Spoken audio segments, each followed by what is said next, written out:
नमस्कार, आप देख रहे हैं ब्रेकिंग बिहार। अभी हम हैं राघोपुर के विद्युपुर में। हमारे साथ यहाँ के राघोपुर के पूर्व प्रत्याशी चिराग पासवान की पार्टी के प्रत्याशी रह चुके हैं राकेश रोशन जी। पिछली बार भी विधानसभा के चुनाव में इनको करीब 25,000 वोट आया था। इस बार भी राघोपुर से सबसे प्रबल दावेदार हैं राकेश रोशन जी। कहा जा रहा है कि 2025 की जो लड़ाई है वो 2024 में भी हो सकती है।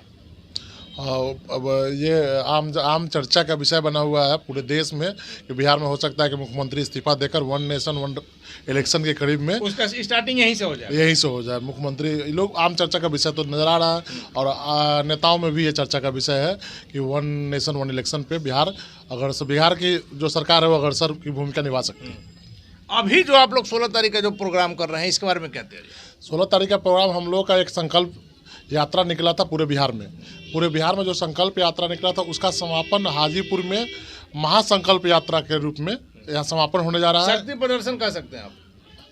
हम लोग कार्यकर्ताओं एक आम सभा हम लोग के कार्यकर्ताओं का बूथ कमेटी से लेकर राष्ट्रीय अध्यक्ष तक। हमारे राष्ट्रीय अध्यक्ष इस कमेटी के विशिष्ट अतिथि के रूप में है और हमारे बूथ कमेटी के अध्यक्ष से लेकर राष्ट्रीय अध्यक्ष तक इस बैठक में बैठेंगे और हम लोग आपस में पार्टी के संगठन कितना मजबूत हुआ इसको लेकर भी राष्ट्रीय अध्यक्ष एक समीक्षा बैठक है। संगठन मजबूत है कि चिराग पासवान हाजीपुर से लोकसभा का चुनाव लड़ने वाले हैं, इसको लेकर के सीधे तौर पर हमने कहा, पीसी में जब चिराग जी ने कहा उस समय भी हम लोगों ने कहा था कि आपका शक्ति प्रदर्शन है। क्यों ना माना जाए कि शक्ति प्रदर्शन? चिराग पासवान सिर्फ हाजीपुर आप लोकसभा चुनाव के आप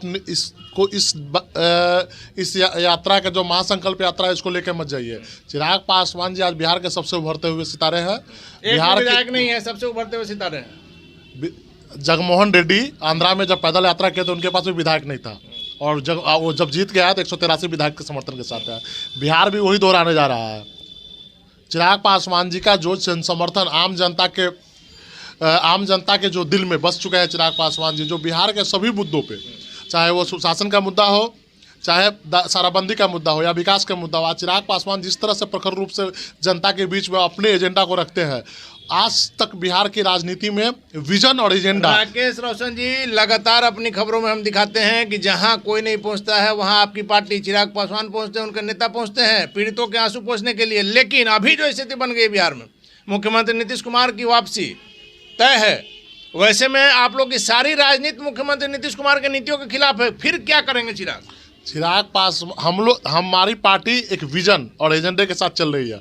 हम कोई भी गठबंधन हो, किसी प्रकार से जो आप समीकरण बता रहे हैं कौन आ रहा है कौन जा रहा है, इनकार कर रहे हैं, इससे हम लोग हमारी पार्टी को कोई मतलब, हमारा एजेंडा जो भी गठबंधन हमारे एजेंडा को लागू करेगा उसी गठबंधन के साथ हम चुनाव लड़ेंगे। चलिए, लेकिन आखिरी सवाल मेरा है, जो समीकरण आप भी मान रहे हैं कि मुख्यमंत्री नीतीश कुमार आ सकते हैं, वैसे में सीटों को लेकर के आप लोग प्रेशर नहीं दे पाएंगे? अब मुंह में उंगली डालकर बात मत करो। मैंने कभी नहीं कहा कि नीतीश कुमार इधर जा रहा है उधर जा रहा है। संभावनाएं जो है, अब उनके पलटी मारने की संभावना पूरे बिहार की जनता को पता है कि नीतीश कुमार कभी भी पलटी मार सकते हैं। ये वही बात हम करना चाह रहे हैं, ये तो संभावनाएं बन रही है ना। लेकिन जैसे अमित शाह जी ने कहा है कि नीतीश कुमार के लिए दरवाजे भारतीय जनता पार्टी का और एनडीए गठबंधन का बंद है, उस प्रकार से तो हम लोगों को किसी प्रकार की आस नहीं लगती। सर, हमारा सीधा कहना है कि 6 सीटों की बात आप लोग कर रहे हैं। मुख्यमंत्री नीतीश कुमार यदि आ जाएंगे तो आप लोग बार्गेनिंग करने की स्थिति में नहीं रहेंगे। बीजेपी जो देगी आपको लेना, किसी भी कीमत पर 6 सीट प्लस एक राज्यसभा आप भूल जाते हैं। हमेशा आप भूल जाते हैं कि लोक जनशक्ति पार्टी पिछली बार 6 लोकसभा सीट और 1 राज्यसभा सीट पर चुनाव लड़ी थी और आने वाले समय में हमारे नेता अपने एजेंडा और विजन के साथ कोई कंप्रोमाइज नहीं करते हैं और जो हमारा हक है और अधिकार है उससे हम पीछे नहीं हटेंगे। धन्यवाद सर। तो ये थे हमारे साथ राकेश रोशन जी। राघोपुर से पिछली बार भी पूरी मजबूती के साथ लड़े थे और इस बार भी दावा है कि चाहे मुख्यमंत्री नीतीश कुमार आए या नहीं आए, चिराग पासवान 6 सीट, और हम पर इल्जाम लगा रहे हैं कि राज्यसभा की सीट हम भूल जाते हैं। हमको उससे कोई मतलब नहीं है, राज्यसभा के आप 4 सीटें ले लीजिए। लेकिन राकेश रोशन के दाव में क्या सच्चाई वक्त बताएगा। फिलहाल आप बने रहे ब्रेकिंग बिहार के साथ।